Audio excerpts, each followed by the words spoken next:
उद्योग व्यापार संघका वर्तमान अध्यक्ष श्री अनुपम राठीज्यूलाई अगाडि मायाको चिनो टोकन अफ लभ दिनुहुनको लागि अनुरोध गर्दछु र अगाडि आएर ग्रहण गरिदिनु हुनको लागि हाम्रो यस कार्यक्रमका प्रमुख अतिथि कोशी प्रदेश सरकारका आर्थिक सल्लाहकार डाक्टर मोहन सुवेदीज्यूलाई हार्दिक अनुरोध गर्दछु।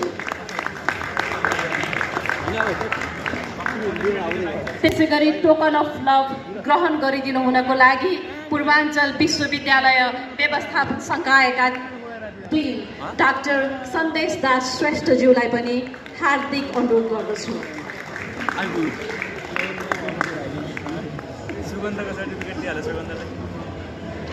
मायाको चिनो ग्रहण गरिदिनु हुनको लागि खजुरको प्राइभेट लिमिटेडका चेयरम्यान श्री जगन्नाथ महर्जनज्यूलाई हार्दिक अनुरोध गर्दछु।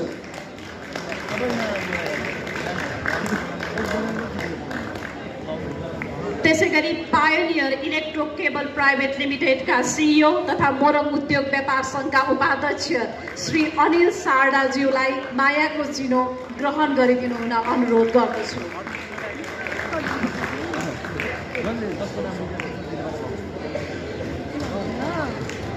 र यो मायाको चिनो वितरण सँगसँगै हामी कार्यक्रमको अन्त्यमा आइसकेका छौँ र कार्यक्रमको अन्त्यमा आइपुग्दाखेरि एउटा ग्रुप फोटोको लागि